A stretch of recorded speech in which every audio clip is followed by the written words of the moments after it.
Bismillahirrahmanirrahim. Assalamualaikum warahmatullahi wabarakatuh. Innal hamdalillahi nahmaduhu wa nasta'inuhu wa nastaghfiruh wa na'udzu billahi min shururi anfusina wa sayyiati a'malina.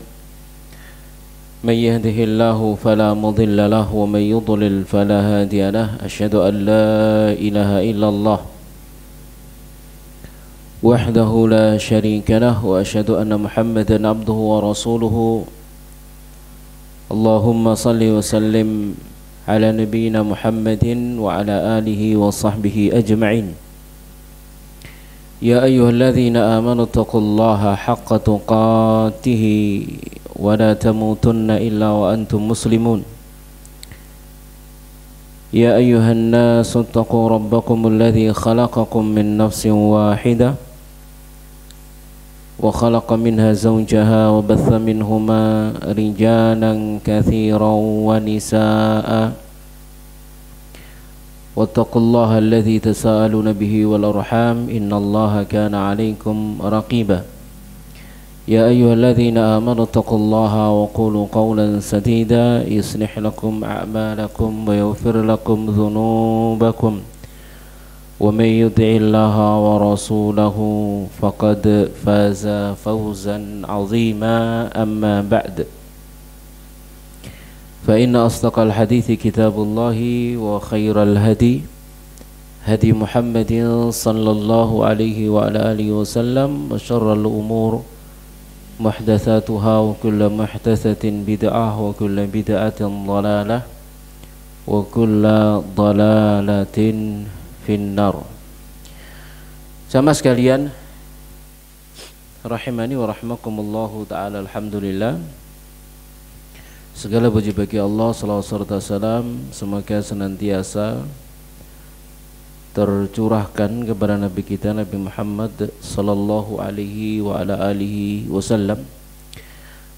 Kita bersyukur kepada Allah di pagi hari yang berbahagia ini bisa hadir kembali di kajian kita pembahasan kitab fikih, yaitu kitab Al-Wajiz fi Fiqih Sunnah wa Kitabil Aziz, yang juga kita komparasikan dengan penjelasan lebih lengkapnya kita ambil dari kitab Sahih Fiqhu Sunnati wa Adillatuhu wa Tawdihu Madhahibil A'imma Al-Arba'ah. Yang kedua, kitab ini yang memiliki metode yang sama, ya cuman lebih runtut dan lebih lengkap pembahasan dari kitab Sahih Fiqih Sunnah wa Adillatu ala Syekh Abu Malik Sayyid Kamal hafizahumallahu ta'ala. Semoga Allah subhanahu wa ta'ala melimpahkan rahmat kepada keduanya dan menjaga beliau berdua, amin ya rabbal alamin. Kita bahas jamaah sekalian rahimani wa rahimakumullahu ta'ala. Yang pertama, awalan al-ghuslu. Yang pertama adalah memandikan jenazah. Hukumnya adalah wajib. Wajib apa?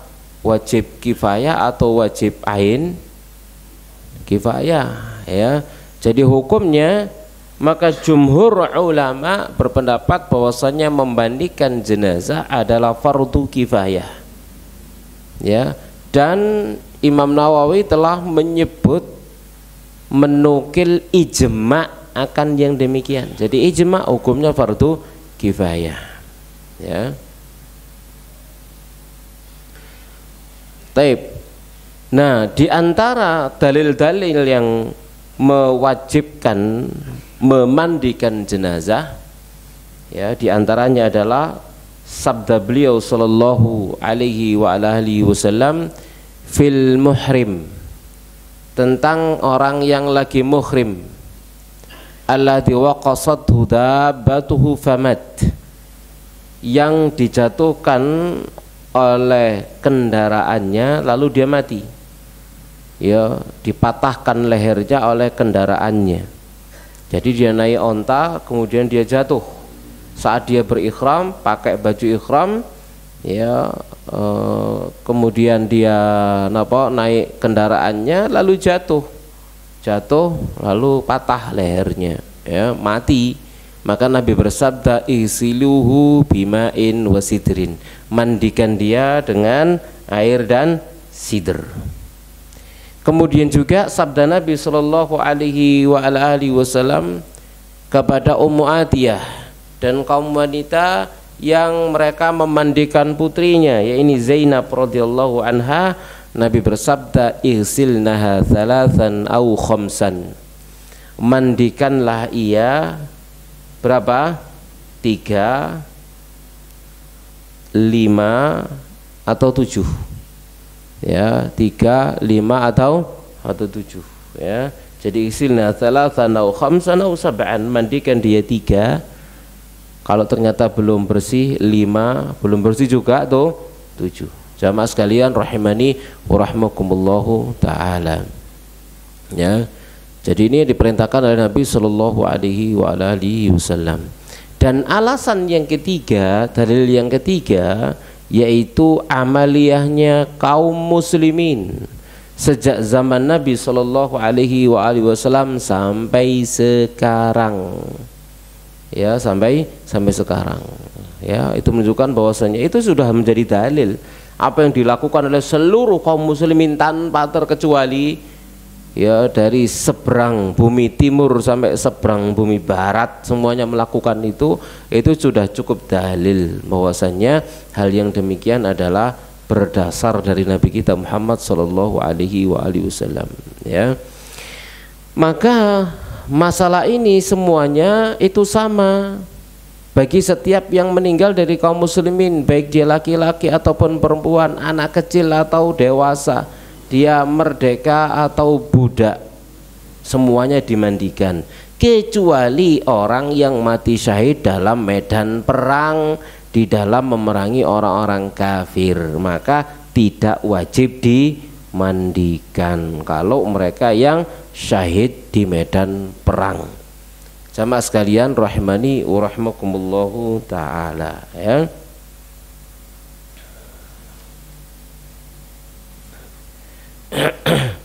Ya, hal itu berdasarkan hadis riwayat Jabir, dia berkata, qala Nabi, bersabda Nabi sallallahu alaihi wasallam, idfanuhum fi dimaihim, yakni yauma Uhud. Jadi kuburkanlah mereka dalam darah-darah mereka, yakni pada perang Uhud. Walam yughsilhum, dan tidak memandikan mereka. Ini hadis sahih, ya, diriwayatkan oleh An-Nasa'i, Bukhari, Abu Dawud, ya, dan At-Tirmidzi rahimahumullahu taala. Jamaah sekalian rahimani wa rahmakumullahu taala, ya. Kemudian ada pertanyaan berikutnya, hal yughassalu saqatu, apakah bayi yang keguguran itu dimandikan? Ya, pertanyaannya, ya. Jadi ada perempuan keluar janinnya, ya, apakah dimandikan? Maka jika seorang wanita itu keguguran anaknya usianya lebih dari 4 bulan, usianya lebih dari 4 bulan, maka ghusila, anaknya, janinnya itu dimandikan, wasulliya alaihi, disolati, ya. Jadi kalau sudah lebih dari 4 bulan, kenapa kalau lebih dari 4 bulan? Sudah punya nyawa, sudah ada nyawanya, ya, karena nama jenenge 3 kali 40 hari dalam hadis Nabi Shallallahu Alaihi Wasallam. 3 kali 40 hari berarti berapa itu? 120 hari. 120 hari berapa? 4 bulan, ya. 4 bulan sudah ada nyawanya, maka dia dimandikan, disolati. Kalau tidak sampai usianya 4 bulan, maka tidak dimandikan dan juga tidak disolati. Cukup dibungkus, ya, dibungkus dengan kain, kemudian dikuburkan tanpa dimandikan, tanpa disolati. Kenapa? Karena pada usia, karena roh itu ditiupkan pada usia 4 bulan, 4 bulan, lebih dari 4 bulan itu baru ditiupkan rohnya. Dan sebelum 4 bulan maka tidak disebut manusia dia, maka tidak disolati, sebagaimana itu adalah benda-benda mati dan darah. Hukumnya adalah benda mati dan darah. Kenapa? Karena tidak adanya nyawa. Tapi kalau sudah lebih dari 40 hari, 40 hari, pinten wau? 4 bulan, 120 hari mati, maka dimandikan, disolati, dikasih nama, diakikoi juga, kan gitu ya. Kenapa? Karena sudah adanya nyawa sebelumnya, nggih. Sudah ada nyawa. Jamaah sekalian rahimani wa rahmakumullahu taala, ya. Baik, jamaah sekalian rahimani wa rahmakumullahu taala. Kita mari melihat kepada orang yang mati syahid, ya. Kita sebutkan orang yang mati syahid, syahid dalam perang, ya, tidak dimandikan. Tadi disebutkan dari Jabir bin Abdillah, dia berkata, karena Nabi adalah Nabi sallallahu alaihi wasallam yajma'u bainar rajulaini. Beliau kumpulkan dua orang min qatla Uhud, dari korban perang Uhud, fi thawbin wahidin, pada satu lembar kain. Tsumma yaqul, kemudian beliau bersabda, ayyuhum aktsaru akhdhan lil Qur'an. Siapakah di antara mereka yang lebih banyak bagian Qur'annya, yang paling banyak apalan Qur'annya siapa? Fa idza usyira lahu ila hadihima qaddamahu fil lahdi. Kalau kemudian diberikan isyarat kepada beliau, kepada salah seorang di antara keduanya, maka Nabi sallallahu alaihi wasallam memajukannya dalam lahad. Ya, jadi kalau mensolati saat mensolati, misalkannya banyak orang, yang paling depan dengan imam ada yang paling banyak Qur'annya, ya. Jadi imam, kemudian yang paling banyak Qur'annya itu paling depan yang disolati. Kalau dikuburkan, maka yang paling depan dekat dengan arah kiblat, dia yang paling banyak Qur'annya. Kalau misalkan kuburannya kuburan massal gitu ya, kalau Nabi kan kuburan satu lahat untuk dua orang. Nah, satu lahat untuk dua orang, maka Nabi meletakkan yang paling depan adalah yang paling banyak apanya? Qur'annya. Wa qala, lalu Nabi bersabda, ana syahidun ala haula'i yaumil qiyamah. Aku akan menjadi saksi atas mereka ini pada hari kiamat. Wa amara bi tafnim fi dimaihim. Lalu Nabi memerintahkan mereka untuk menguburkan mereka dengan darah-darah mereka. Walam yughassalu, mereka tidak dimandikan. Walam yusalla alaihim, dan mereka tidak disolati, ya. Jamaah sekalian rahmani wa rahmakumullahu taala. Nah, alasan di dalam meninggalkan pemandian orang yang mati syahid itu sebagaimana dalam hadis Jabir dari Nabi sallallahu alaihi wasallam, bahwasanya beliau pernah bersabda tentang korban perang Uhud, la tughassiluhum, kalian jangan mandikan mereka. Fa inna kulla jarhin aw kulla damin, dikarenakan setiap luka atau setiap darah, yafuhu miskan yaumal qiyamah, akan menebarkan aroma misik nanti pada hari kiamat. Walam yusalli alaihim, dan Nabi tidak mensolati mereka. Jamaah sekalian rahimani wa rahmakumullahu taala. Jelas insyaallah, ya. Nah, orang yang mati syahid, ya, wa syahidul ladzi yughassal, orang yang mati syahid yang dimandikan, huwa man mata bisababi qitalil kufari hala qiyamil qital, ya, sawaun qatalahu kafiran au asabahu silahu muslimin khata'an au ada ilaihi silahu nafsi au saqata an farasi au wata'atu dabatahu au dawabul muslimin au ghairuhum au wajada qatilan inda inkishafil harbi walam yu'lam sababu mautihi saun kana alai atharu damin amla wa saun mata fil hal au baqiya zamanan thumma mata qabla inqita'il harb, ya. Jamaah sekalian rahmani wa rahmakumullahu taala, orang yang mati syahid yang dimandikan adalah orang yang mati dengan sebab memerangi orang-orang kafir saat terjadinya peperangan.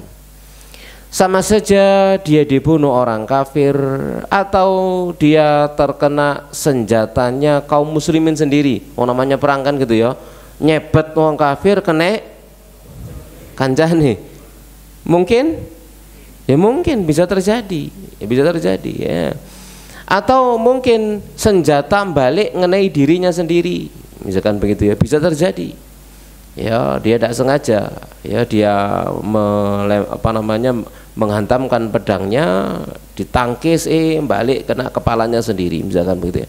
Atau dia terjatuh dari kudanya, atau dia diinjek oleh kendaraannya atau kendaraannya kaum muslimin atau selain mereka, atau dia ditemukan sebagai korban perang ya pada saat selesainya perang dan tidak diketahui sebab kematiannya.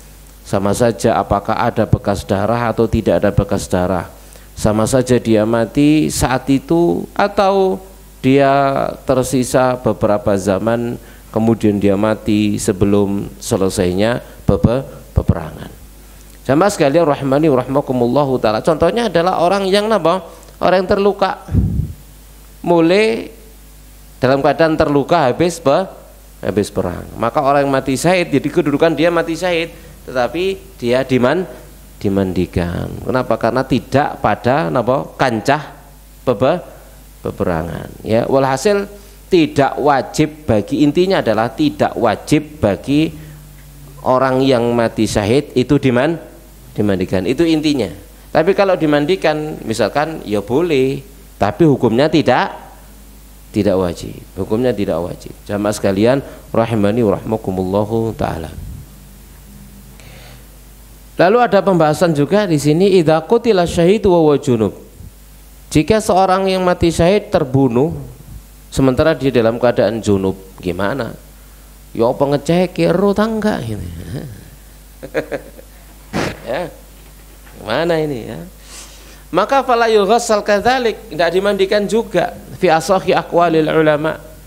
Ya, dalam pendapat yang paling sahih di antara pendapat para ulama, li amrain, karena dua perkara. Yang pertama, umumul adillah ala tarki taghsili syahid, yaitu umumnya dalil atas tidak dimandikannya orang mati syahid. Yang kedua, tarkun Nabi sallallahu alaihi wasallam taghsila Hanzalata ibni Abi Amir. Nabi tidak memandikan Hanzalah bin Abi Amir ya tatkala dia terbunuh. Sementara Nabi sallallahu alaihi wasallam bersabda, inna sahibakum taghsiluhul malaikah, sesungguhnya sahabat kalian ini dimandikan oleh para malaikat. Fasa'alu sahibatahu anhu, lalu mereka bertanya kepada istrinya tentang Hanzalah. Faqalat, maka sang istri manten anyar ini berkata, innahu kharaja lamma sami'al ha'i'ah wa huwa junub. Dia keluar langsung saat dia mendengar hiruk pikuknya peperangan ya, sementara dia dalam keadaan junub ya. Jadi wis gak kober, ndak kober mandi langsung ikut perang, kemudian mati syahid ya. Nabi meninggalkan tidak memandikannya, ternyata dia dimandikan oleh para malaikat ya. Maka berdalil dengannya ya, waqad ustudilla bi ala masruiyati taghsili li fi'lil malaika wa la yakhfa anal hujja fi tarkin Nabi sallallahu alaihi wasallam taghsiluhu la fi taghsilil malaika. Dan kadang juga ada yang berdalil dengannya disyariatkannya memandikan orang yang mati syahid dalam keadaan junub. Kenapa? Karena dia dimandikan malaikat. Maka juga dijawab tidak samar bahwasanya hujjah itu adalah pada perbuatan Nabi, bukan pada perbuatan malaikat. Hujahnya itu ada pada perbuatan Nabi, bukan pada perbuatan malaikat. Ya, jamaah sekalian rahimani wa rahmakumullahu taala ya, bukan pada perbuatan malaikat. Dalilnya itu ada pada Nabi, bukan ada pada malaikat. Kalau itu diperbuat oleh malaikat, berarti itu adalah hukum khusus bagi dia yang memiliki karomah, keutamaan, sehingga dia dimandikan oleh para malaikat. Dikarenakan tujuan darinya adalah ta'abbudul adami bihi, yaitu ta'abbudnya, peribadatannya anak cucu Adam dengannya. Walau kana ghusluhu wajiban, seandainya memandikannya itu hukumnya wajib, lama saqata bi ghuslil malaikah, maka tidak akan pernah gugur dengan malaikat yang memandikannya. Kenapa? Malaikat bukan manusia. Sementara beban taklif ini dibebankan kepada siapa? Manusia, anak Adam. Jadi malaikat tidak bisa mewakili manusia. Ya. Jadi malaikat tidak bisa mewakili manusia. Jamaah sekalian rahimani wa rahmakumullahu taala. Jadi berita Hanzalah dimandikan malaikat itu karomah. Ya, karomahnya siapa? Hanzalah. Ya, karomahnya Hanzalah. Itu menunjukkan bahwa akan kekhususan dia, keutamaan dia di sisi Allah Subhanahu wa taala. Sama sekalian rahimani wa rahmakumullahu taala, ya.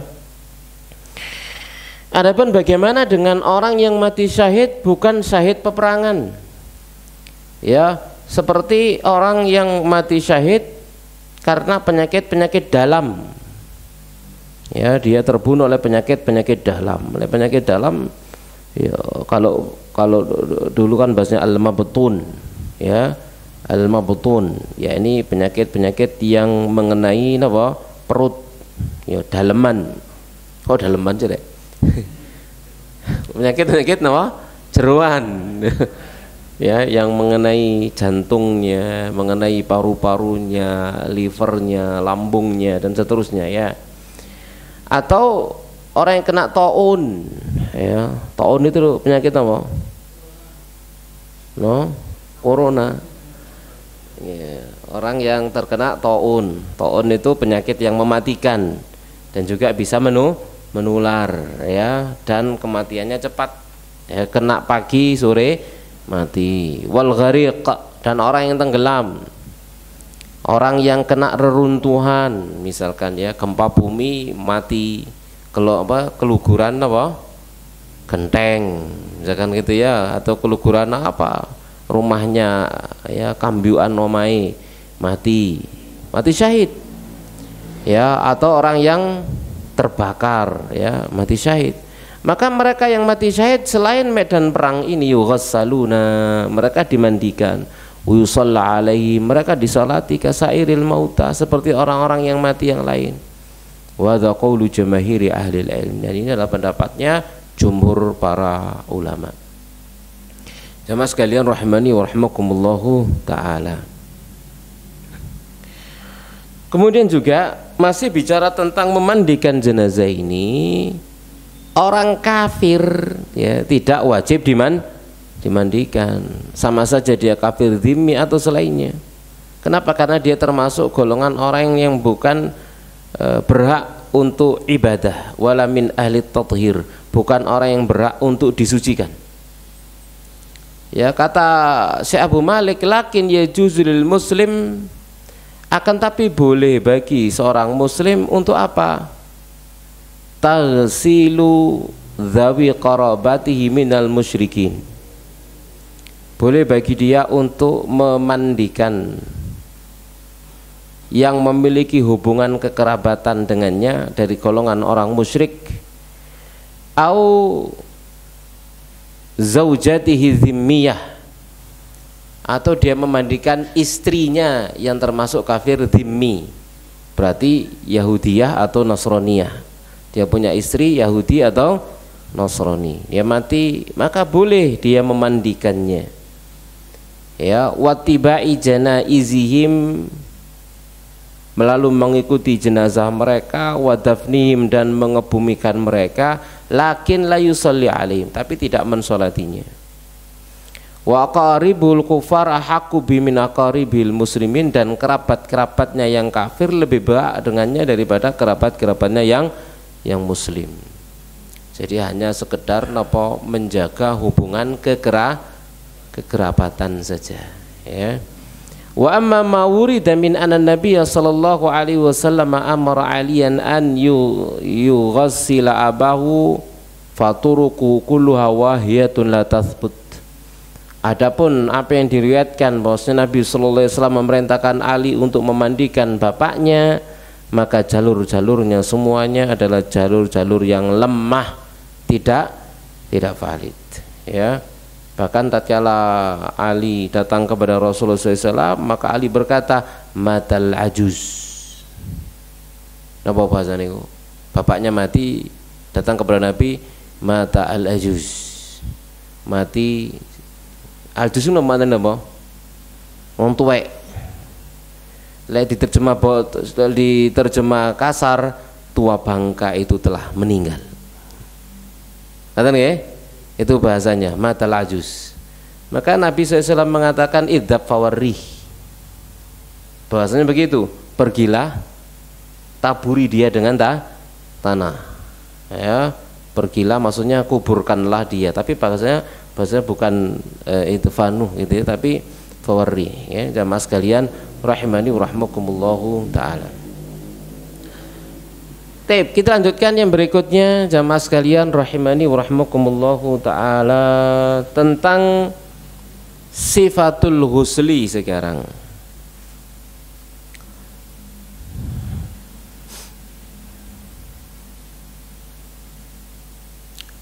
Atau sebelum itu ya sesuai urutannya. Sifatul ghusli, tata cara memandikan jenazah. Dari Ummu Atiyah radhiyallahu taala anhu, anna Rasulullah sallallahu alaihi wasallam, bahwa Rasulullah sallallahu qala lahunna fi ghusli ibnatihi. Nabi bersabda kepada mereka kaum wanita tentang memandikan putri beliau. Nabi bersabda, ibda'na bimaya miniha. Awalilah oleh kalian dengan bagian anggota kanannya. Wa mawadi'il wudhu'i minha, dan anggota-anggota wudhu darinya.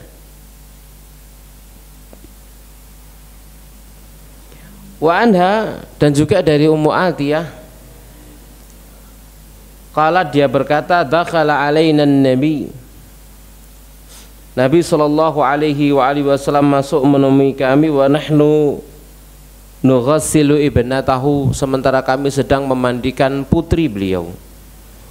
Faqala, kemudian Nabi bersabda, igsilnaha thalathan aw khamsan aw aktsara min dzalik in ra'aitunna dzalik. Mandikanlah dia 3 kali atau 5 kali atau lebih banyak dari itu jika kalian berpandangan membutuhkannya. Bima'in wa sidrin, dengan air dan sidr, daun bidara. Wa ja'alna fil akhirati kafuran, dan jadikanlah di akhir kapur barus. Au syai'an min kafurin, atau sesuatu dari kapur barus. Kapur barus kan sifatnya apa? Dingin, lalu mengawetkan jenazah, itu sifatnya, dan juga menjaga, yang membuat wangi, kemudian juga mengusir serangga, itu kan fungsinya. Fa idza faragtunna fa'adhinnani, jika kalian sudah selesai maka izinkan aku. Falam faragna adannahu fa'alqa ilaina hikwahu. Ya, tatkala Nabi sallallahu alaihi, tatkala kami selesai, kami panggil beliau, ya, kemudian beliau lemparkan kepada kami hikwah beliau sallallahu alaihi wasallam, yakni izar beliau, ya, sarung beliau sallallahu alaihi wasallam. Faqala, lalu Nabi SAW bersabda, ashirnaha iya, bungkuslah ia dengannya, ya, dengan kain Nabi sallallahu alaihi wasallam. Ya jamaah sekalian rahimani wa rahmakumullahu taala. Dan juga berdasarkan hadis, fadhafarna sya'raha thalatha athalat, lalu kami kepang rambutnya menjadi 3 kepangan, ya, apa namanya, di 3 kepangan jadi tanduk sini sama belakang, ya, tengkuk. Jadi ya namanya 3 ya, di sini sama di sini, jadikan apa jenenge 3. Qarnaiha wa nasiyatiha, wa nasiyatiha, ya, di kedua tanduknya dan di tengkuknya. Wanha, dan darinya kalat, fadhafarna sya'raha thalatha qurunin wal qainaha khalfaha, lalu kami kepang menjadi 3, lalu kami letakkan di belakangnya. Baik jamaah sekalian rahimani wa rahmakumullahu taala, ini adalah sandaran hadis-hadis tentang sifat memandikan jenazah. Ya jamaah sekalian rahimani wa rahmakumullahu taala.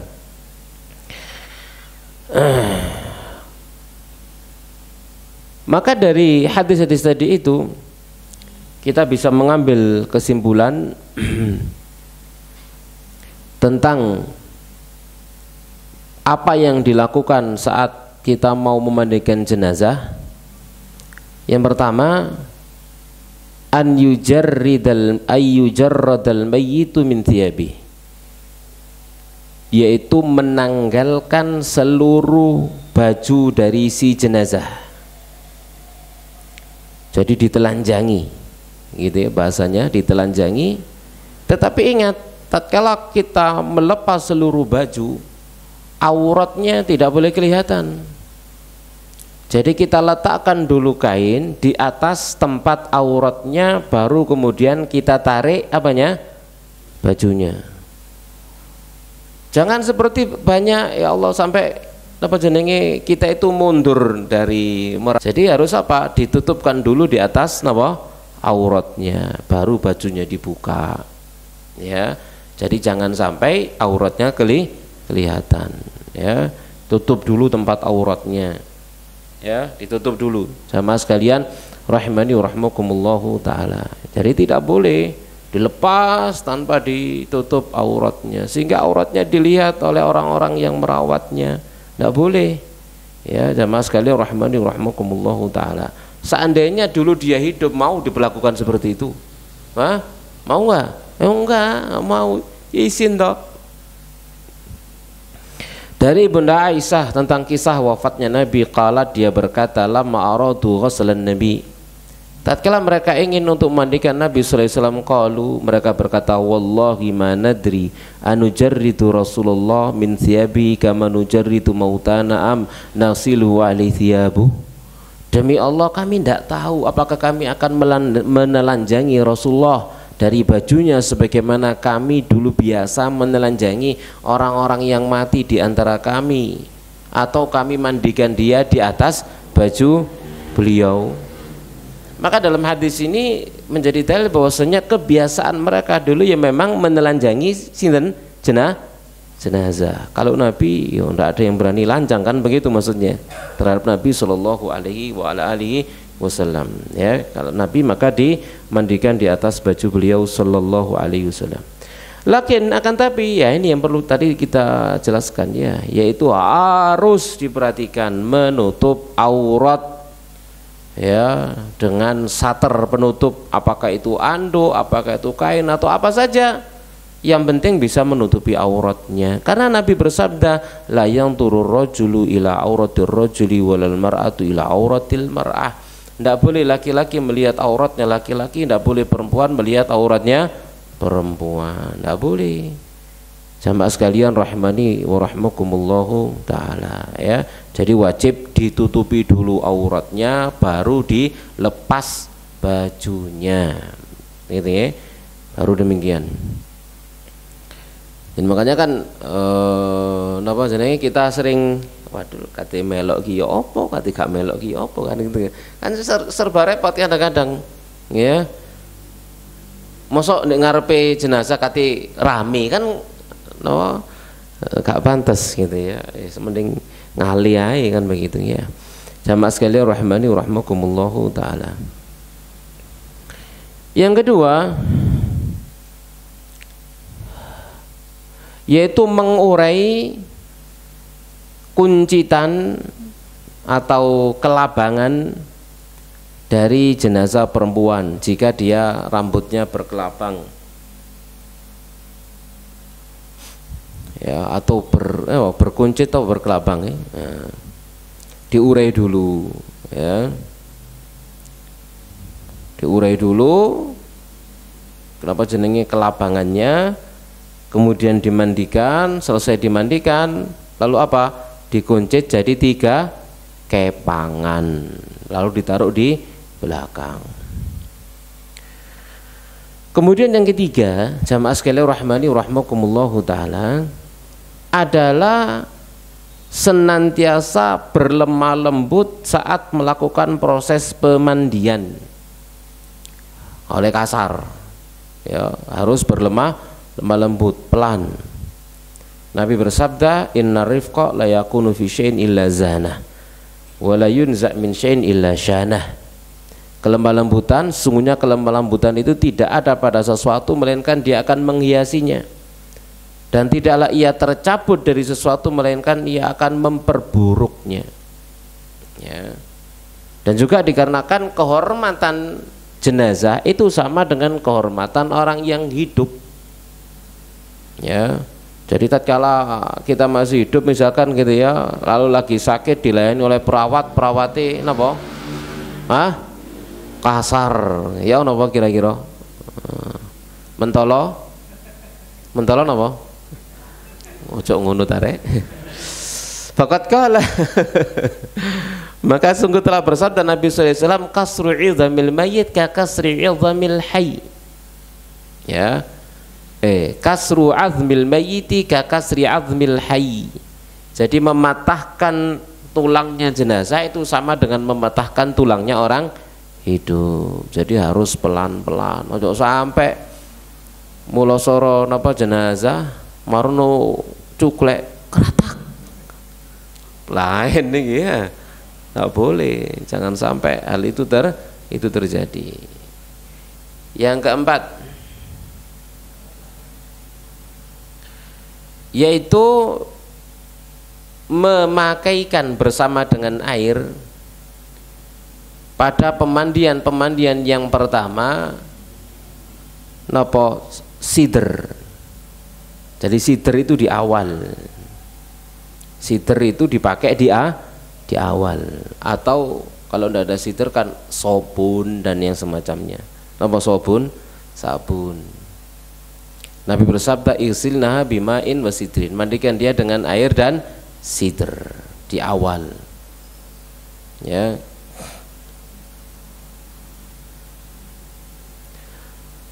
Dan jika diperlukan boleh menggunakan air hangat, ya. Untuk jenazah sing ya napa niki, sing ngetel napa nih, bolote, ya, kotorannya ngetel, ini kan butuh air hangat agar bisa napa logrok. Banyu adem gak iso, tapi kalau air hangat moro logrok, betul loh. Maka itu boleh menggunakan air hangat. Wah ini koyo aneh kandel, ya godoklah banyu sih, kemudian disaput sama air hangat. Air hangat ojo banyu panas disiram no, nggak oleh ya. Baik. Yang keberapa? Kelima,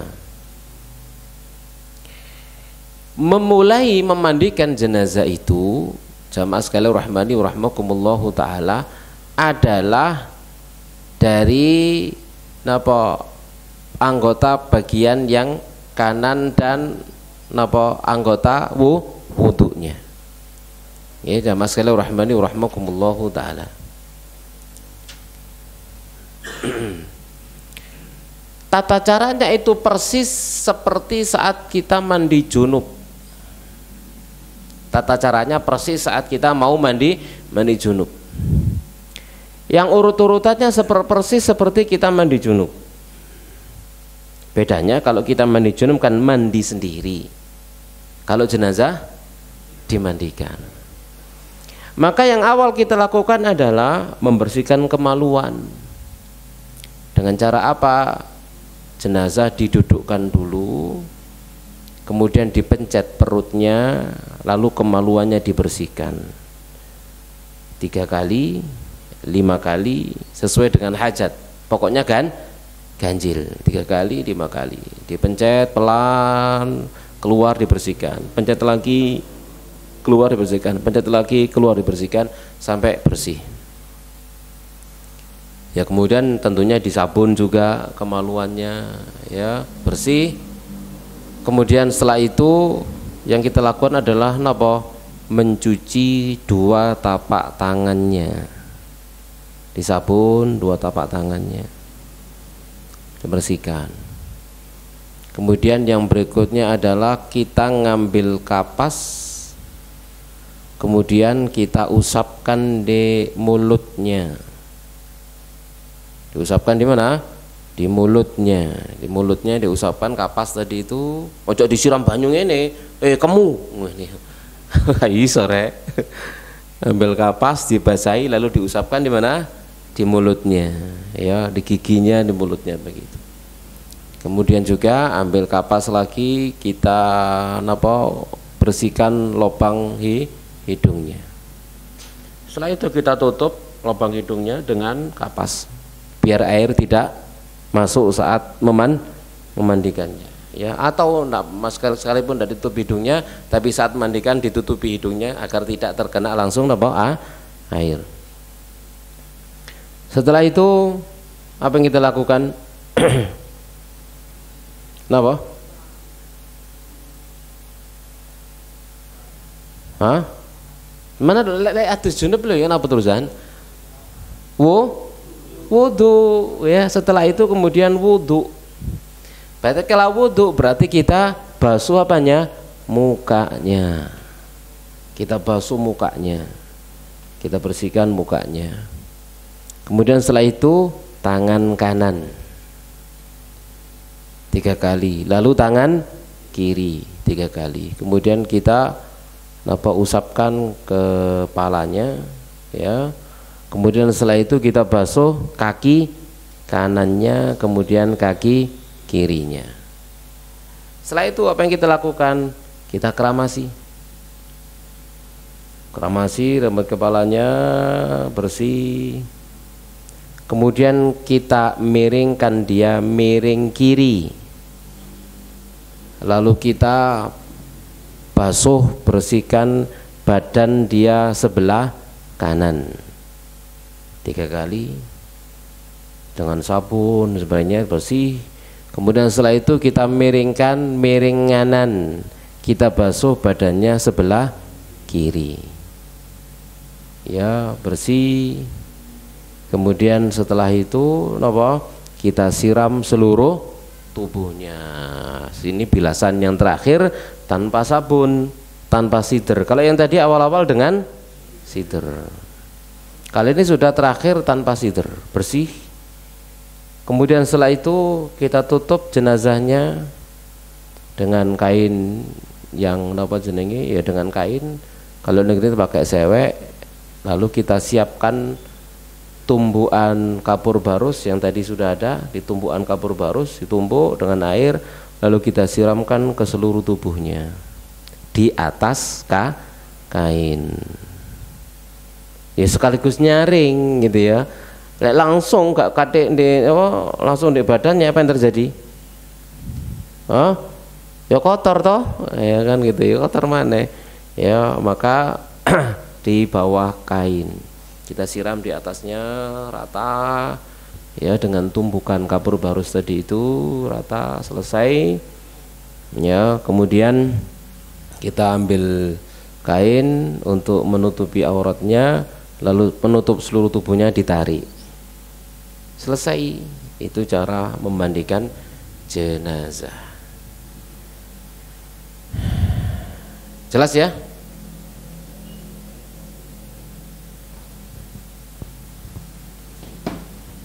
Kemudian disureni, disureni, yumsyatu ra'su, jadi kepalanya disisir. Kalau perempuan diapakan? Dikepang 3. Nah,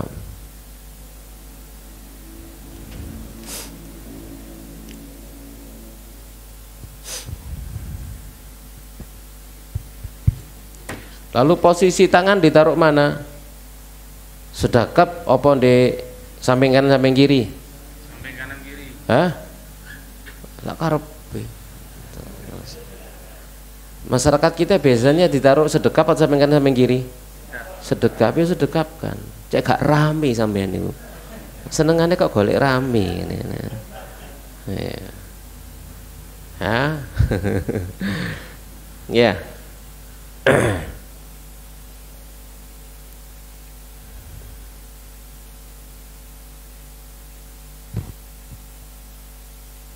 Kemudian ingat yang perlu kita perhatikan, adalah usahakan tidak menyentuh kulit jenazah secara langsung. Jadi pakai sarung tangan. Ya, kalau sekarang ono sarung tangan medis tuh enak ya, bisa cekatan gitu ya. Atau kalau misalkan untuk menggosoknya pakai waslap double, ya, pakai sarung tangan medis sampai pakai waslap, tatkala menggosok kan lebih bersih. Ya, dengan sabun, dengan waslap akan menjadi lebih bersih, semakin bersih. Ya, sama sekali rahmani rahimakumullahu taala. Nah, lalu berikutnya, siapa yang ngurusi memandikannya?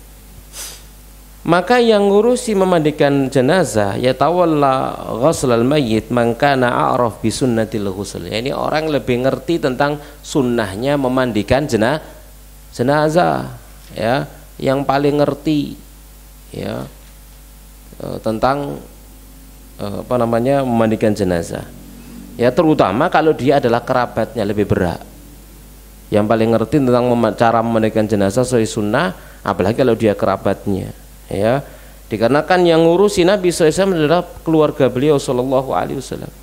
Dari Ali dia berkata, aku mandikan Rasulullah Shallallahu Alaihi Wasallam, lalu aku pun melihat apa yang ada pada mayit dan aku tidak melihat sesuatu.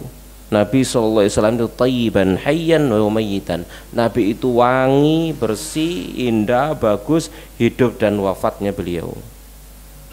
Kemudian juga wajib yang ngurusi jenazah laki-laki ya kaum laki-laki, yang ngurusi jenazah perempuan ya kaum perempuan, kecuali suami istri. Jadi kalau suami boleh mandikan istrinya, istri boleh mandikan suaminya. Berarti kalau istri memandikan suaminya, dibantu siapa? Hah? Ya mahramnya dari kalangan laki-laki. Ndak boleh anak perempuannya, haram. Anakku, aku lek mati didusi anakku wedok kabeh, gak oleh. Haram, ndak boleh. Ya, anak ndak boleh mandikan bapak, anak perempuan ndak boleh mandikan bapak. Ya, anak laki-laki ndak boleh mandikan ibu, haram, ndak boleh.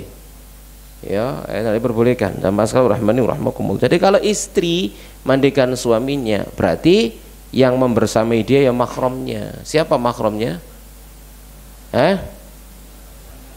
Anaknya yang laki-laki. Siapa lagi? Ponaannya yang laki-laki. Siapa lagi? Morotuane. Bapak morotuane.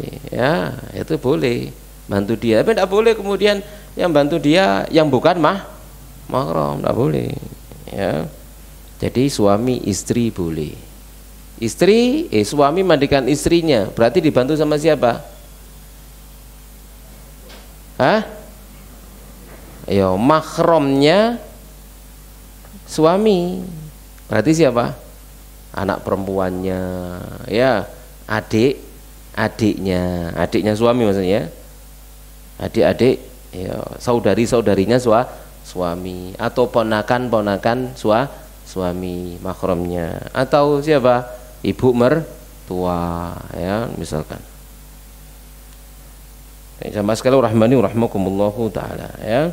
Berdasarkan hadis Ibunda Aisyah, lau kuntu istaqbaltu min amri mastadbartu ma ghassala Nabi sallallahu alaihi wasallam ghairu nisa'i. Seandainya aku bisa mengulang apa yang telah berlalu, maka tidak ada yang memandikan Nabi kecuali istrinya. Ya. Juga dari Ibunda Aisyah dia berkata, Nabi pernah pulang menuju aku, ya, dari satu jenazah dibakek. Lalu aku temukan rasa pening di kepalaku. Lalu aku berkata, waroksa, aduh sakitnya kepalaku. Maka Nabi bersabda, bal ana waroksa, bahkan aku juga aduh sakitnya kepalaku. Madorruki laumuti qabli, tidak masalah bagimu kalau kamu mati sebelum aku. Ghassaltuki wa kafantuki, aku akan mandikan kamu, aku akan mengkafanimu. Wani ngomongin yang bojone. Bojo sampean sambatan, "Duk Mas, kok ngeluh gak apa-apa lek sampean mati, aku sing ngedusi." Ayo wani ngomong ngono.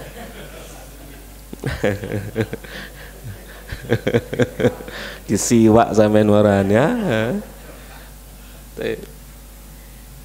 Tapi ini Nabi yang ngomong, gitu ya. Jadi Ibunda Aisyah sambatan kepalanya pening, Nabi malah tidak masalah. Kalau kamu mati sebelumku, aku yang mandikan kamu, aku yang mengkafanimu. Tsumma shallaitu alaiki wa tafantuki, lalu kamu tak solati, lalu kamu tak pendem. Tapi itu Nabi yang ngomong gitu ya. Berarti kita boleh nyontoh dong? Mani.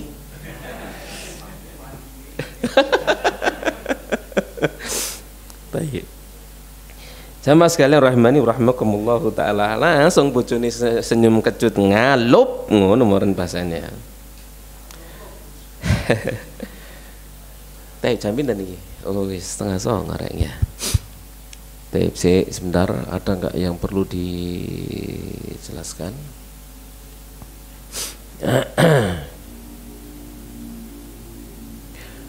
Iya, jadi juga penjelasan laki-laki tidak boleh memandikan putrinya ya. Putri juga tidak boleh memandikan bapaknya. Ya, sama dengan laki-laki tidak boleh mandikan ibunya. Ibu tidak boleh mandikan anak lakinya yang sudah balik tentunya. Lek belum balik ya gak apa-apa, karena belum balik itu tidak punya aurat. Tapi kalau sudah balik tidak boleh ya. Sama sekali rahmani rahmakumullahu taala. Kalau yang meninggal itu belum balik, maka siapa saja boleh mandikan, apakah laki-laki atau perempuan? Ya, wanita belum balik dimandikan laki-laki boleh. Laki-laki belum balik dimandikan perempuan boleh. Ya, bukan laki-laki namanya, anak laki-laki sama anak perempuan. Karena hukum mereka tidak punya aurat, maka siapa saja boleh memandikannya. Ya jamaah sekalian rahimani rahmakumullahu taala. Nah,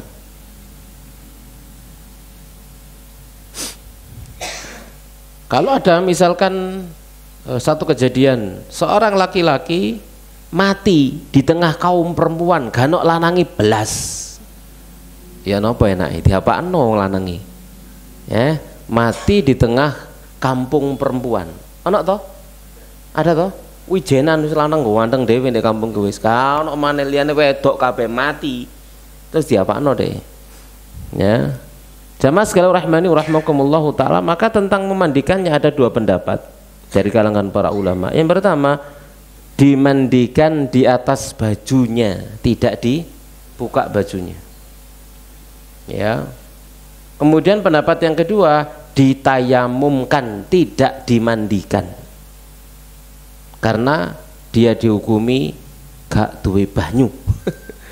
Dia dihukumi orang yang apa jenenge mandi, butuh mandi tapi tidak punya air ya, karena tidak punya, dihukumi demikian. Jamaah sekalian rahmani rahmakumullahu taala.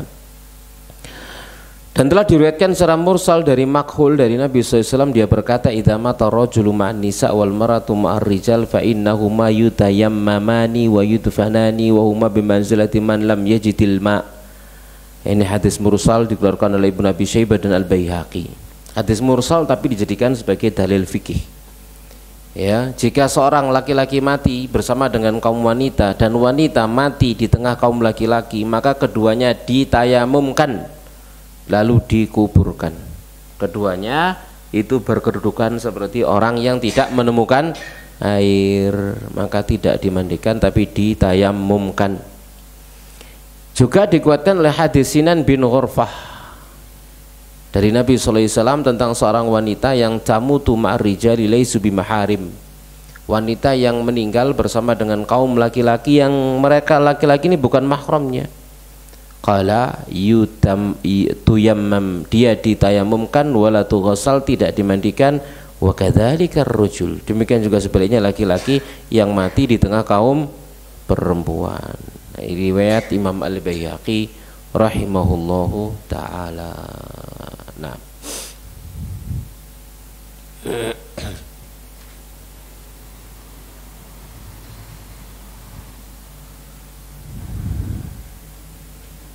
kemudian terakhir ya, terakhir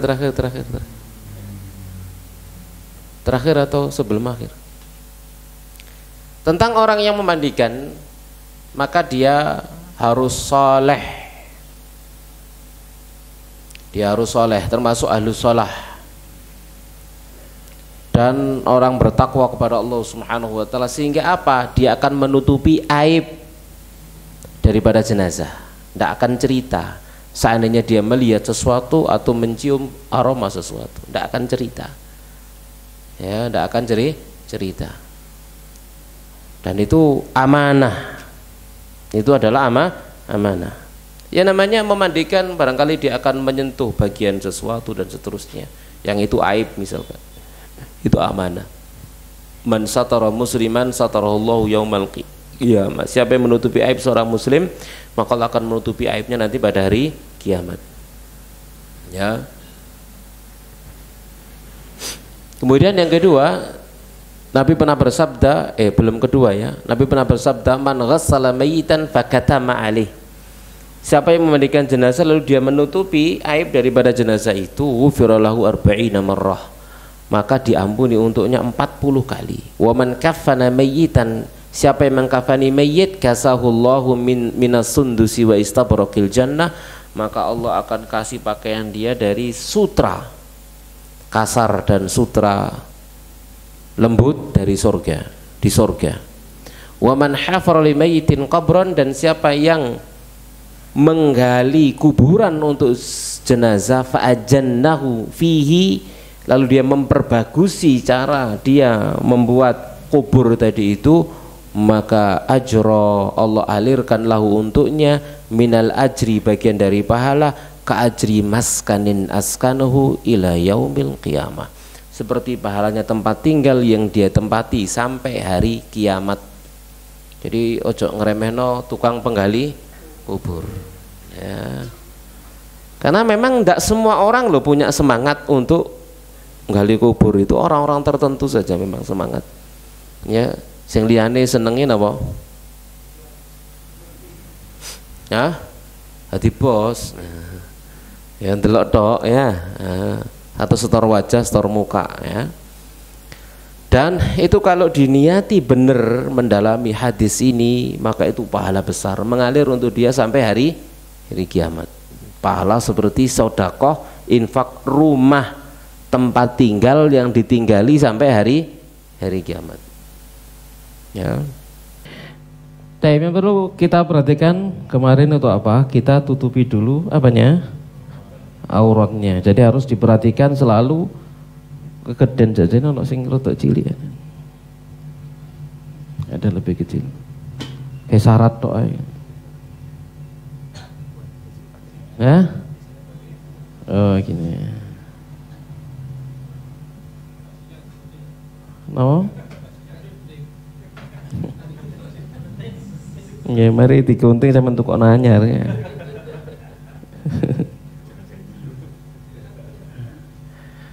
Tapi yang perlu kita perhatikan, ya, jadi tempat auratnya ini harus apa? Tertutup, harus terjaga. Jadi harus terjaga tempat auratnya. Masuk sedekap rek mau Anda?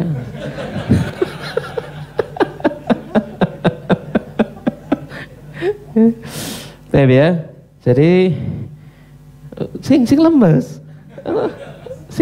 sing mandutnya, ya, grogi. Gue sampai keringetan rek, ya Allah seakan ya. Jadi kita perhatikan ya, jadi aurat ini harus tertutup, selalu tertutup, tidak boleh napa jenenge terbuka, ya. Dan kita yang memandikan jenazah juga harus ghadul basar, yang kadang-kadang mungkin memang perlu untuk melihat seperti tadi itu, napa jenenge nyukur misalkan begitu ya, misalkan kalau perlu, kalau tidak perlu ya tidak perlu ya. Sama sekali rahimani rahimakumullahu ta'ala. Jadi kita awali setelah baju kita lepas semua, aurat sudah kita tutup, apa yang kita lakukan? Lah ya sudah dianggap sudah terlepas. Mosok kan dicoplok saya kira ya, disyuting loh. Ya. Jadi kita anggap ini sudah bajunya sudah terlepas, sudah terlepas semua. Aurat sudah tertutup, maka langkah awal ya sebelum semuanya adalah membersihkan kemaluan. Ya, Nah, caranya membersihkan kemaluan bagaimana? Jamaah sekalian rahimani rahimakumullah taala. Ini anggap pakai sarung tangan ya. Anggap pakai sarung tangan. Maka ada yang bantu gak iso oleh ijenan. Ada yang bantu sebelah sana. Ada yang bantu sebelah sana. Jadi ada 3 orang ya. 3 orang yang minimal 3 orang untuk ojo melok sampean. Menang lah Mas. Ono jenazah kok tangi dhewe lak wedi gitu.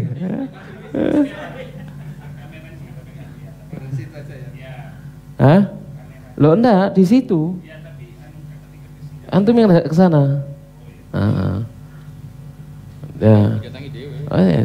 Bentar. Nah. Ya, jadi bantu dari sebelah ini misalkan, nah, kemudian diangkat begini. 1 menekan perutnya, 1 membersihkan. Nah, ini ya, yang ditekan perutnya, tangannya dimasukkan, ya ini dibuka begini kan, misalkan begitu. Nah, kemudian ini ditekan perutnya, begini, lalu dibersihkan, ditekan lagi, ditekan lagi dengan air, ditekan lagi, dibersihkan. Makanya akan lebih baik kalau pakai selang, serot, dimasukkan di atas begini, disiram serot, ini ditekan, lalu yang bawah langsung dibersihkan, ditekan, dibersihkan, pakai sabun, kemudian dibersihkan kemaluannya. Ya minimal 2 orang, 3 orang, biar saya mencet sampai bersih ini kan nggak iso, gitu ya. Pencet begini lalu ada yang membersihkan. Baik, nggak usah wes eman. Baik. Jadi setelah membersihkan kemaluan selesai, maka yang kita lakukan apa sekarang? Ya, belum membersihkan anggota wudunya. Ya, jadi ibda bi mayamihinna wa mawadhi'il wudu'i minha. Jadi awali dengan sebelah kanan dan anggota wudu. Nah, istilah di masyarakat kita disebut mewudu'i jenazah. Biasanya di akhir. Sunnahnya bukan di akhir tapi di mana? Di awal. Sunnahnya adalah di awal. Maka apa yang harus kita lakukan berikutnya? Sebenarnya persis seperti kalau kita mandi junub. Persis seperti pokoknya lekat memandikan jenazah urut-urutannya persis seperti kita mandi junub. Ya, persis seperti kita mandi junub. Nah, yang pertama kita lakukan ngambil tapak tangan kanan dibersihkan. Nah, ono sing bantu ngene kan gitu ya. Oh, njukuk dhewe ngene ya. Ada yang mengucur kemudian dibersihkan tangan kanannya 3 kali. Ya. Kemudian tangan kirinya ya dibersihkan sela-selanya seperti tatkala kita wudu ya dibersihkan. Kemudian setelah itu ambil kapas. Mana kapas?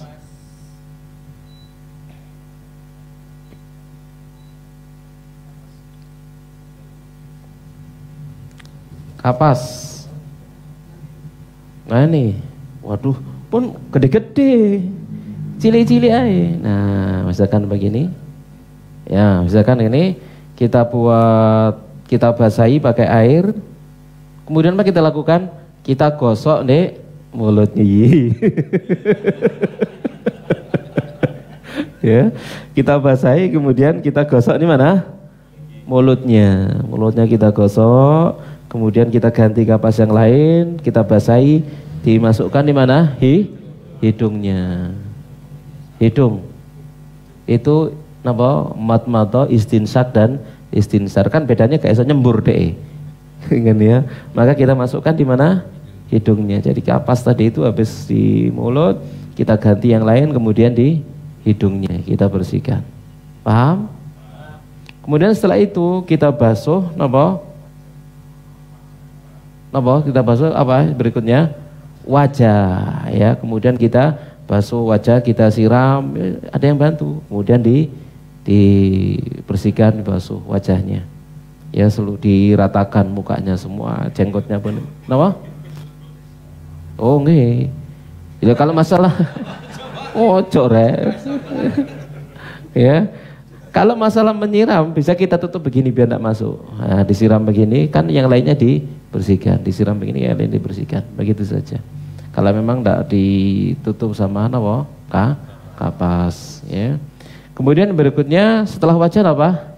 Tangan kanan.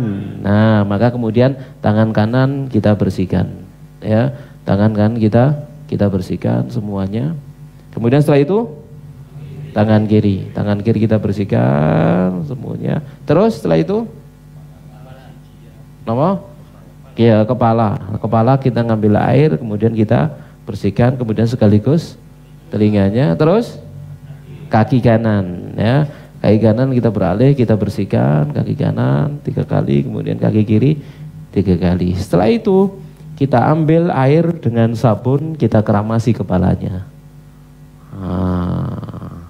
Keramas, ya, pakai sabun dikeramasi. Jadi basuhan yang pertama ini semuanya dengan apa? Sabun, dengan sider atau dengan sabun dibersihkan, ya, kepalanya bersih sampai bersih, dikeramasi, baru kemudian badannya kita ngiringkan kemana? Ke kiri. Ini kan kanan, berarti miring ke kiri. Nah, enak lah mayiti manut ini. Gak pegel dengan itu, ya. Nah, pada dasarnya sebenarnya hukum asalnya tidak perlu gedebok. Tidak perlu gedebok, gitu ya. Karena kalau di masyarakat itu kan oleh orang mati bingung golek gedebok. Sebenarnya tidak perlu begitu, ya. Karena kenapa? Karena kita tatkala membasuh badan diwalak-walik gitu loh. Ya, jadi tidak perlu gedebok, itu tidak perlu, ya. Kemudian kita basuhkan badan sebelah kanan. Ini kanan toh? Ya, depan belakang kita bersihkan pakai sabun. Ingat, aurat harus tertutup. Ya, aurat harus tertutup, ya, dan pantat belahan juga harus dibersihkan. Pokoknya badan sebelah kanan dibersihkan 3 kali, lalu balik, selesai, kemudian kita iringkan ke miring apa lagi? Kanan, untuk kemudian kita bersihkan seluruh badannya yang sebelah kiri, ya. Bersihkan semuanya sesuai dengan hajat keperluannya. Tadi itu bisa 3 kali, bisa 5 kali. Lesik ngowetel bolot iki nemen rek bolot iki rek. Misalkan begitu. Cukup banyu anget dikawos dikebek. Tapi gak oleh gawe sikat lho, gak oleh lho, ya. Gak oleh, ya pakai sikat enggak boleh. Tadi pakai apa? Waslap misalkan, ya. Ya, untuk membersihkannya. Nah, setelah selesai badan bersih semua, sudah selesai tadi itu seluruh badan, maka diguyur semuanya, kemudian apa jenenge, ambilkan yang lebar,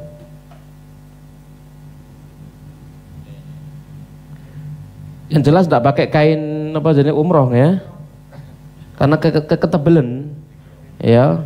Kain begini, ya, kita tutup semuanya begini. Apa wis gak napas baru, ya. Kilo gitu, ya. Nah, ini yang tipis, ya, yang tipis.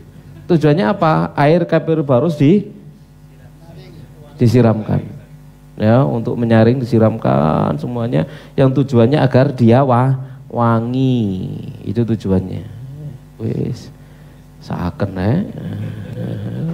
ya, begitu. Jadi gampang memandikan jenazah. Tinggal kemudian itu faktor pembiasaan saja. Kalau kita sudah biasa, yo biasa, gak kiku. Hanya faktor pembiasaan saja. Sudah cukup. Oke.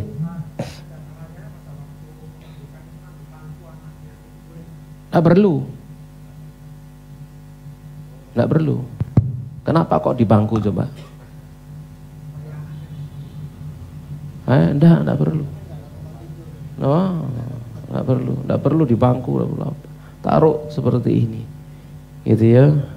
Apakah Nabi dulu di bangku sama para sahabat? Apakah para sahabat dulu tiala wafat mereka di bangku memandikannya? Enggak perlu, gitu, ya. Kadang-kadang alasannya hanya sekedar alasan psikologi saja. Kapan mana kon mangku? Bapakmu, kapan mana jari? Lah selama ini kon nandiai kan gitu. ya kok birrul walidain kasep kan itu ya. Selama ini kemana aja gitu loh. Jadi tidak perlu. Jadi memandikan jenazah itu adalah apa yang mudah bagi yang memandikan. Lek mangkung itu kan malah repot. Repot enggak? Repot. Gitu ya. Malah repot. Dan juga aurat daripada jenazah jadinya tidak terjaga. Jadi tidak perlu ditaruh di meja seperti ini kemudian dimandikan enak, lekas, cepat. Ya, seperti itu. Paham insyaallah? Dari pertanyaan?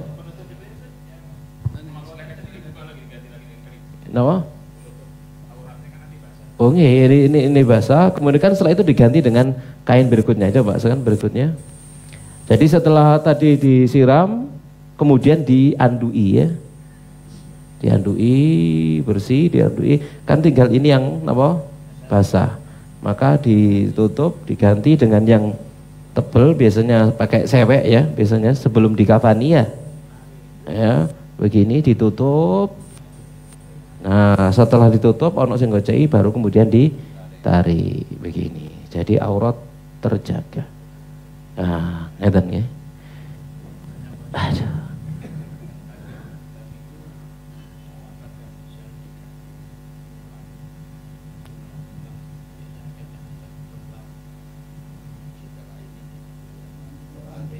Oh, runci budaya ngono. Loh nggih, jelas pakai minyak wangi. Jadi nanti tatkala kita mengkafaninya, maka kain kafan disemprot wangian. Jadi kalau kita diapa Oh iya. Iya, ini disemprotkan ke mana? Di kainnya, di kain kafannya. Nanti sebelum jenazah dibawa ke kain kafan sebelum dikasih jenazah, semproti wangian dulu. Apa? Ya boleh, tidak apa-apa.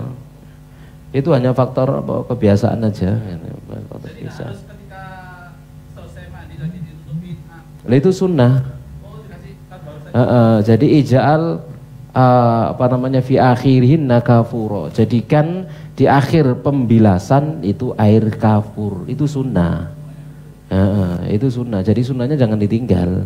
Adapun yang lain, tambahan-tambahan yang lain, yo itu kembali ke uruf saja. Masyarakat kita ono sing ngerunce kembang, kan tidak bisa diingkari toh? Bisa mengingkari? Masalah ngono malah jadi tukaran kan yo gak enak toh, ya kan gitu ya.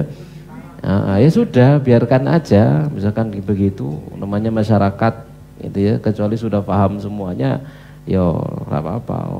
Ya kita harus juga lentur lah, sesuatu yang tidak terlalu bermasalah ya nggak usah terlalu kaku gitu ya, begitu. Toh kita tidak punya keyakinan apa-apa tentang runcian kembang tersebut. Adapun mereka yang punya keyakinan tertentu ya urusan dia kan gitu ya.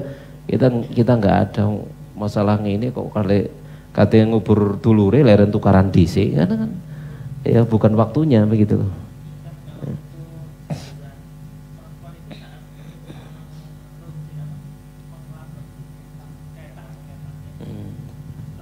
Setelah memandikan.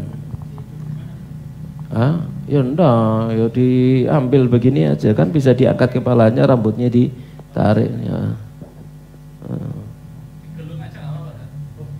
Dikepang 3. Nggih, dikepang 3. Pendek apa anis dikepang mau ya. Enggak, kalau pendek enggak perlu dikepang. Yang berarti yang dikepang berarti yang bisa dikepang.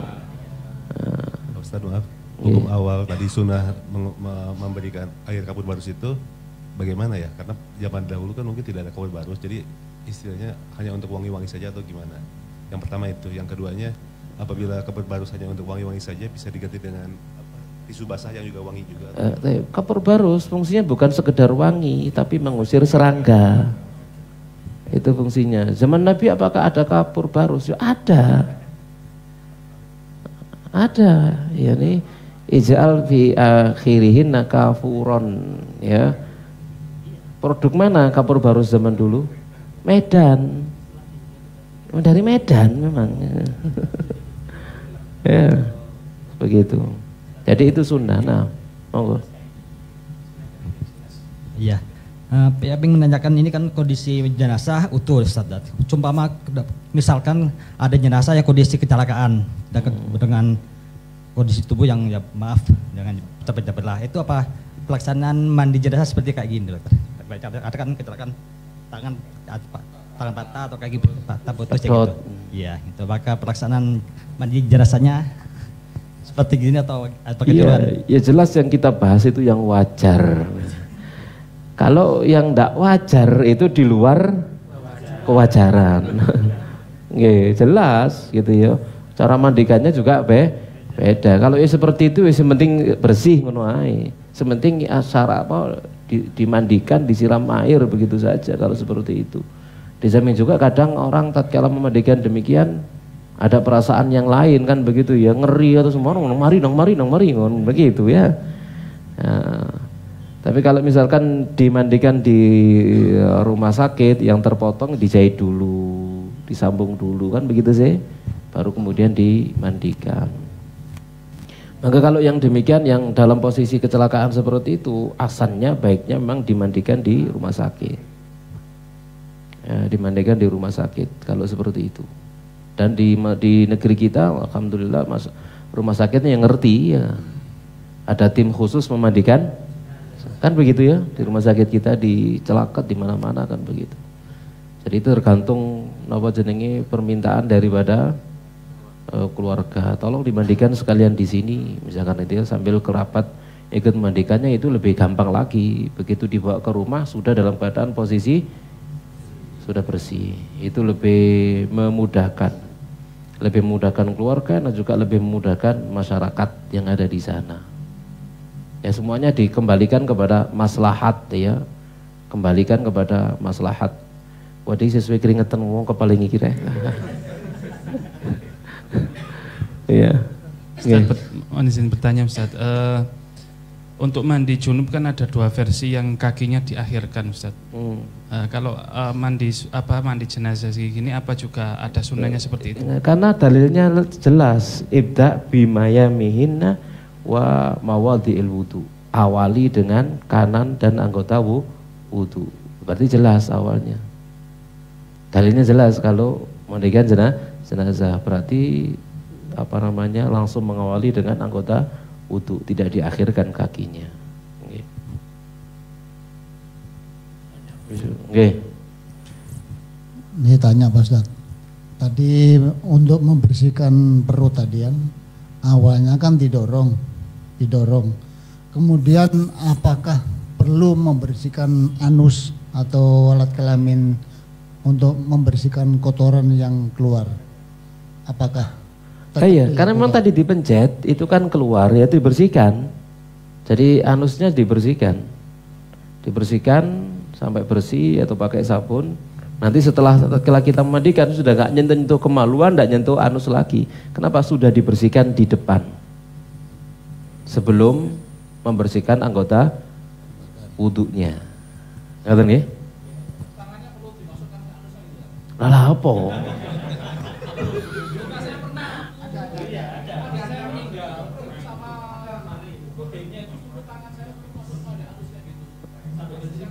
Nah, kalau jenazah itu diangkat, dipencet begini, itu sudah tidak perlu begitu itu. Iya, diceboi aja. Dipencet kan keluar, gitu ya. Ini keluar, dipencet ini keluar, tidak perlu dimasukkan, gitu ya. Ya kenapa kok mereka nyuruh untuk dimasukkan seperti itu? Karena nggak dipencet, gitu ya. Jadi dipencet, jadi didudukkan posisi duduk. Lalu ada mencet dengan pelan, terus ada yang membersihkan, pencet lagi ya 3 kali lah minimal gitu ya, minimal 3 kali. Kok 3 kali sih akeh ayo pencet mana ya ping 5, kok sih akeh ayo ping 7 begitu sampai bersih. Oh sampai di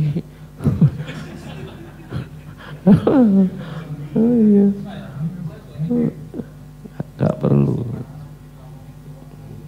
Nah, Assalamualaikum Ustaz. Salam. Untuk jenazah yang jenazah dengan rambutnya masih dicat itu bagaimana, harus dibiarkan saja atau Dicat? harus dipotong ya? Kadang kan ada yang rambutnya disemir. Oh, semiran ini dibersihkan.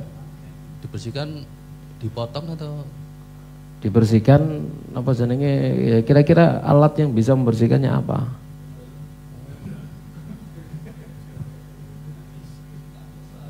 Hah? Permanen kan berarti bukan cat. Ya? Itu kan pertanyaan cat. Kalau cat bisa hilang kan begitu ya. Tapi kalau itu adalah pakai semir yang merubah pigmen rambut, ya gak iso dibersiheni, ya jarno wis. Kenapa? Pigmen rambutnya sudah berubah begitu dengan sebab apa? Semir tadi itu. Kan gitu ya. Sama dengan kita menyemir yang rambutnya sudah putih lalu disemir oleh hitam haram, disemir apa? Warna pirang misalkan itu. Itu kan ndak napa jenenge, ndak nutupi rambut tapi rambutnya warnanya berubah. Kayak awak dewi tatkala napa jenenge marut kunir katakan tangannya kuning. Niku ketutupan kuning napa kulitnya berubah warna kuning? Enggak, kulitnya berubah.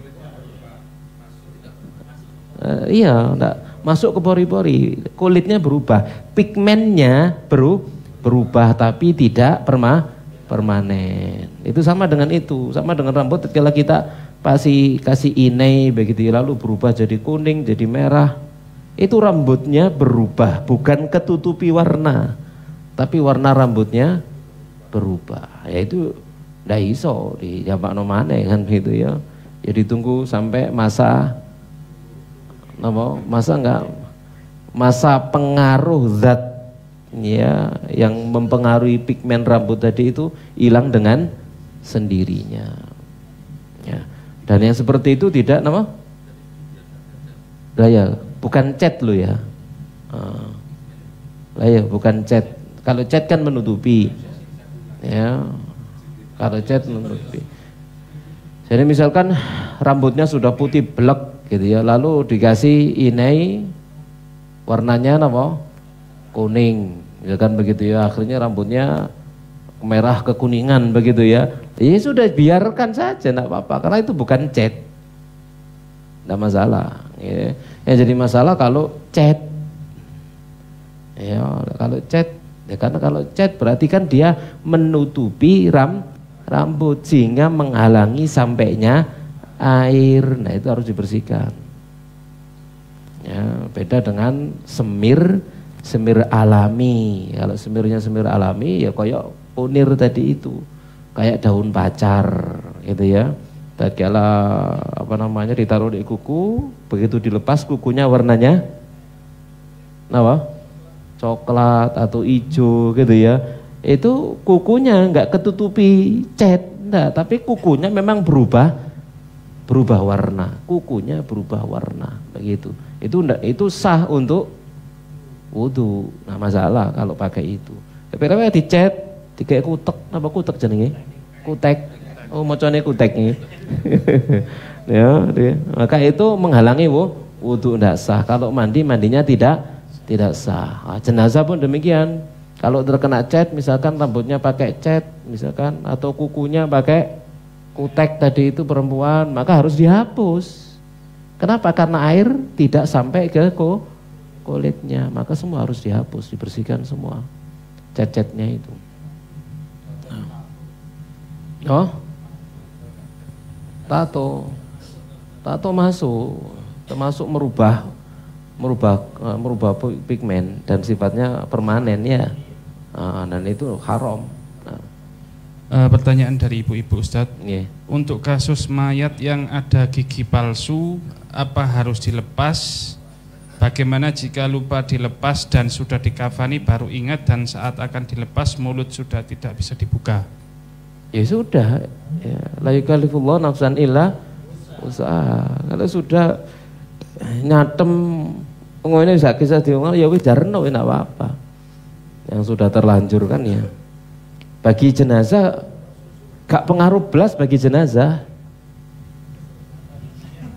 bagi jenazah nggak pengaruh belas gitu ya. Ya untuk laki-laki pakai gigi emas boleh nggak? Boleh nggak? Boleh. Tapi tambah ganteng tak enggak? Nah, makanya gigi palsu bagi laki-laki bukan perhiasan. Itu tembelan. Ya, itu tembelan. Enggak tambah ganteng. Betul? Masih emas. Waduh, untungnya emas kabeh ting gitu. Mulai kini sampai kini ayo tambah ganteng tangga. Ojo sombong gitu. Ya, sing gantengan sing untu napa? Asli. Makanya gigi palsu emas bagi laki-laki ya boleh. Karena bukan perhiasan. Ini bukan perhiasan. Kuping emas. Kupingnya dipotong diganti kuping emas. Oleh? Kupingnya terpotong lalu diganti kuping emas. Lanang, oleh? Boleh. Karena bukan perhiasan, soalnya gak tambah ganteng juga. Kan gitu ya. Lah kan di zaman Nabi begitu, ada orang perang kupingnya hilang, irungnya hilang, diganti irung emas. Pek ini. Pasang tempel no irung dari emas ya. Kuping teko emas itu. Kenapa? Karena itu bukan perhiasan, sudah. Nggak ada seorang pun mau berhias hidung palsu emas. Gelem? Ayo siapa sing gelem? Oh, karena itu bukan perhiasan. Ya, yang tidak boleh itu laki-laki pakai perhiasan emas, cincin emas, kalung emas, giwang emas gitu ya. Nah, itu haram semua, nggak boleh. Ya. Nggak boleh irung palsu emas. Gigi palsu emas itu tembelan nih gue. Ya sama dengan pakai prio terbuat dari emas nggak boleh. Tapi kalau prio bolong ditembel emas oleh. Kenapa? Emasnya terhina, bukan jadi mulia. Ya, kok mahal lagi ditembelan nek, masya Allah sugih banget gitu loh ya. Apa jenenge sing jojo ndek embong niku? Patri. Wow, patri ini emas ya. Luar biasa ya. Tapi itu boleh. Nggih. Yang lain ini monggo. Pertanyaan berikutnya Ustaz dari ibu-ibu. Untuk jenazah anak-anak yang belum balik, apakah urutan memandikan juga sama dengan dewasa? Dan apakah aurat juga ditutup agar tidak tampak? Untuk anak-anak belum balik. Iya. Ya, anak-anak belum balik itu tidak punya aurat hukumnya. Ya, anak belum balik hukumnya tidak punya aurat. Maka anak belum balik boleh dimandikan siapa saja, baik laki-laki maupun perempuan, boleh. Anaknya belum balik, perempuan dimandikan bapaknya boleh, tidak apa-apa. Ya, anak belum balik laki-laki dimandikan ibunya boleh, tidak apa-apa. Kenapa? Hukumnya belum balik, hukumnya tidak punya aurat. Hukumnya tidak punya aurat. Makanya nyawi'i anak belum balik tidak membatalkan wudu. Jelas nih? Nah. Pertanyaan berikutnya Ustaz, apakah daun sidr itu bisa digantikan sabun atau memang tetap harus sunnahnya ada daun sidr Ustaz? Ya hukum asal sidr, hukum asal sunnah pakai sidr. Kalau ndak ada, apa yang bisa menggantikan sidr? Ya sekarang zaman sekarang sabun. Boleh sabun pakai sampo, ya ojo nggak rinso ya. Itu tutup sabun deterjen. Ya sopo kate gelem napa atus sampai rinso kan gitu ya. Wong uripe gak gelem orang mati ditusi sampai rinso. Nggih. Kerasan nih masyaallah. Keturun. Wis gak keringetan pisan masyaallah. Memang keringetan wae. Ya, sampun. Untuk yang kuku danan tadi yang roji berarti tidak usah dipotong atau dipotong Ustaz? Sesuai dengan kebutuhan. Kalau misalnya kukunya jelek, wireng-wireng ya dipotong. Tapi kemudian dibungkus, dijadikan satu dengan apa? Jenazah, kafannya. Ya. Jangan plastik, kain. Nggih. Dibungkus kain, ditaruh di dalamnya. Tadi itu sudah saya jelaskan ya, rambut, kuku, ya yang dipotong atau jatuh, diapakan tadi? Dijadikan satu dengan kafannya. Bismillah.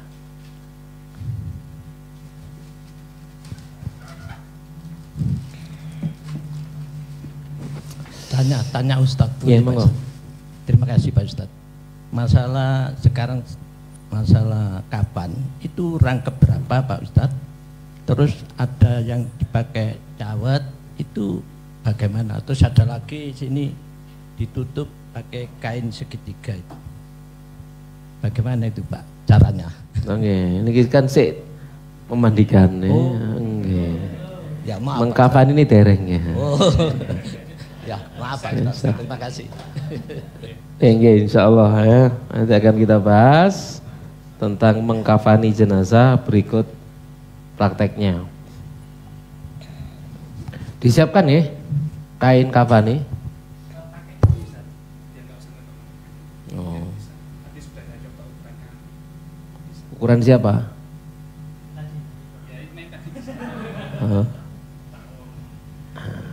Jadi lebarnya 3 kali lebar badan.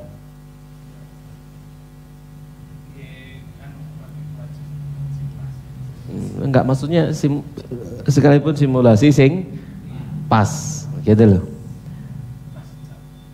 Begini aja, belikan kain kafan, cocokkan dengan ukuran yang akan kita kafani, gitu aja. Ada.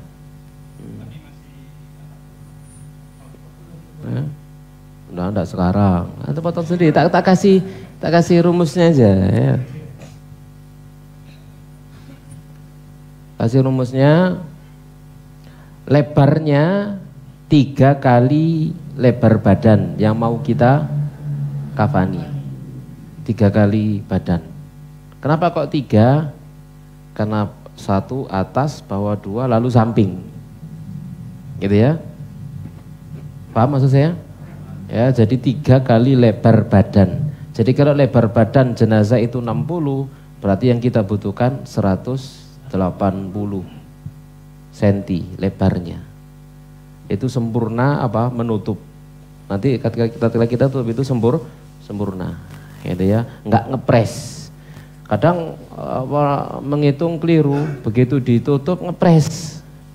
Ngikatnya cuma dikit atau pas begini aja. Nah, ini enggak pas ya. Tapi ya sekalipun demikian ya ada aja akalnya, ada akarnya bisa ya dengan cara kain kafan 2 misalkan itu diselempangkan, tarik sebagian ke kiri, sebagian ke kanan, bisa ditutup jadi 2 ya bisa saja. Cuman kita pakainya yang standar begitu ya. Jadi lebarnya 3 kali apa? Lebar badan. Jadi kalau lebar badan 60, maka yang kita butuhkan lebarnya 180, lebar 180. Tingginya ya tinggi badan tinggal nambahin 60 cm.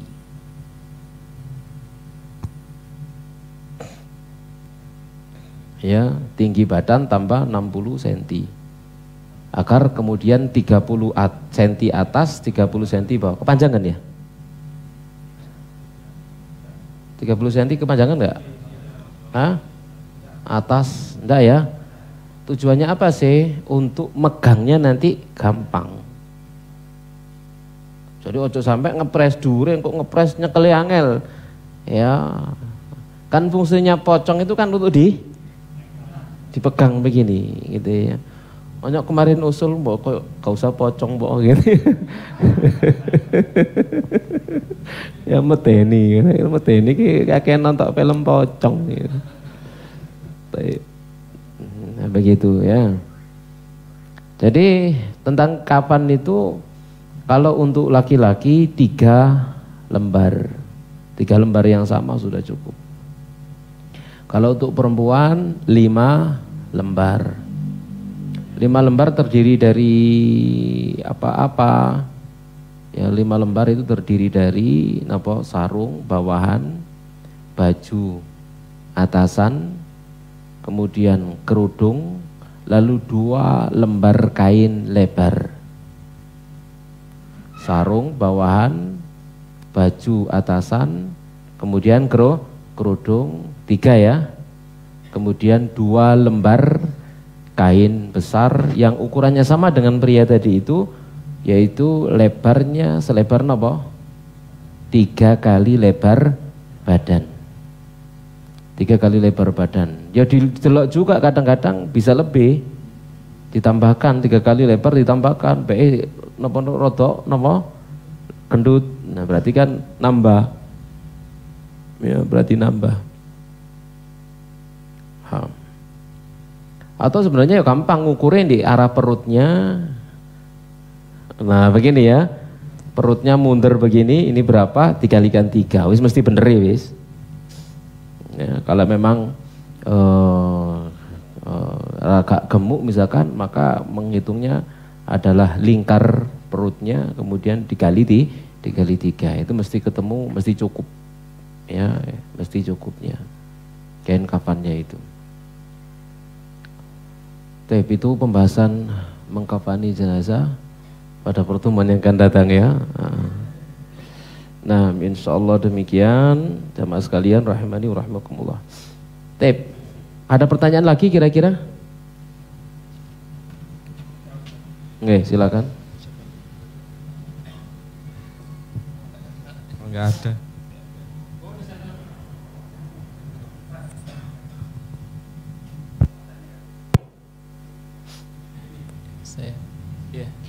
Kadang-kadang ada beberapa kasus setelah kita kafani ternyata kotorannya keluar lagi Ustadz, itu apakah perlu diulang dimandikan atau gimana Ustadz?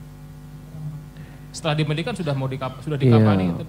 Kalau tadi kita lakukan seperti tadi, maka insya Allah tidak keluar. Paham ya? Jadi kalau sudah kita lakukan seperti tadi, didudukkan lalu dipencet, maka itu insya Allah akan benar-benar bersih.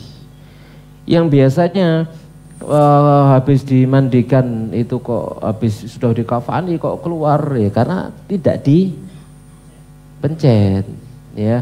Begitu diangkat begini perutnya ketekan keluar. Itu kesalahannya di sana. Paham ya? Jadi kesalahan di awal. Jadi kalau kita amalkan sunnah itu, maka insya Allah hal itu tidak kejadian. Hal itu tidak terjadi. Nah, yang lain yang mau bertanya? Ada yang mau bertanya?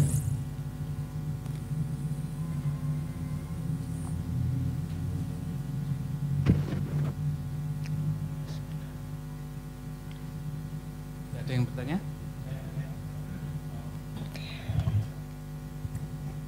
Assalamualaikum warahmatullahi wabarakatuh. Assalamualaikum warahmatullahi wabarakatuh. Pak Ustadz, kita kan tidak tahu bakal meninggal di mana dan kapan Pak Ustadz ya. Tetapi kita ingin ketika kita meninggal itu sunnah yang diamalkan. Itu gimana Pak Ustadz ya caranya ya? Pingin tulis wasiat. Tulis wasiat. Kalau aku mati yang mandikan aku fulan. Itu caranya. Tulis wasiat, kalau aku mati yang mandikan aku si fulan. Maka insya Allah hal itu akan dilaksanakan dan dihormati oleh yang hidup. Gitu ya. Nah, contoh diantaranya misalkan ya, kakek saya itu rahimahullah tatkala beliau hendak wafat itu manggil salah seorang kerabat. Yang kerabat itu sekarang sudah sepuh, usianya mungkin hampir 80, rutin ngaji dengan saya. Beliau dikasih wasiat, aku lek mati fulan ini yang saya statuskan tadi itu sing mandikan saya. Gitu ya. Ya seluruh keluarga saat itu, saya itu masih kelas 2 SMA ya. Beliau, kakek saya wafat. Beliau ngasih pesan kepada anak-anaknya, engko lek aku mati sing ngedusi Egi fulan. Ya benar ya dilaksanakan. Ya. Padahal orang yang disebut oleh kakek saya itu jamaah sekalian rahimani wa rahimakumullahu taala beda secara amaliyah dengan kakek saya. Beda secara amaliyah dengan kakek saya. Yang sekarang lebih dekat dengan apa namanya, artinya ngaji dengan saya sekarang. Ya, tidak jauh dari itulah. Ya, jadi beliau memberikan wasiat. Ya, begitu caranya, beri wasiat. Kalau aku mati, yang mandikan jenazahku fulan. Langsung tunjuk aja si fulan. Mesti fulan itu digolei. Betul? Masih dicari, datangi, tolong Bapak apa namanya, pasti pesan jenengan digenggen ngedusi, sudah laksanakan sudah. Begitu caranya. Ya, pasti wasiat sing ngedusi aku jamaah Al-Ghafar. Wah, beres wis. Beres toh? Beres. Begitu caranya. Gampang. Paham ya? Wis tulis wasiat.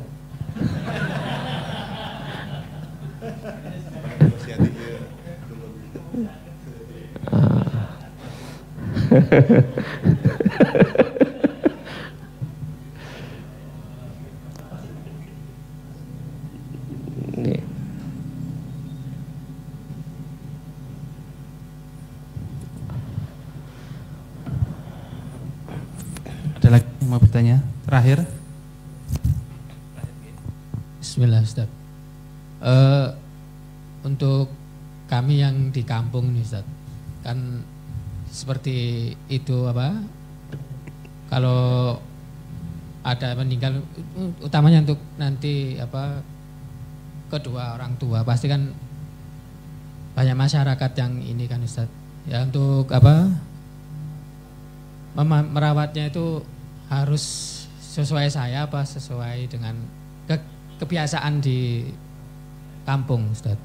Karena kan di kampung kan ya selesai semua, terus apa, membuang uang di jalan-jalan kan gitu, terus pakai payung kan gitu, terus sampai di kuburan pakai azan kan gitu Ustaz.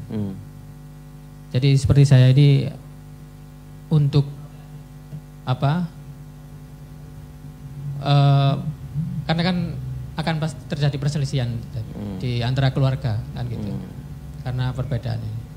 Bagaimana untuk menyikapi? Iya, lakukan yang bisa dilakukan.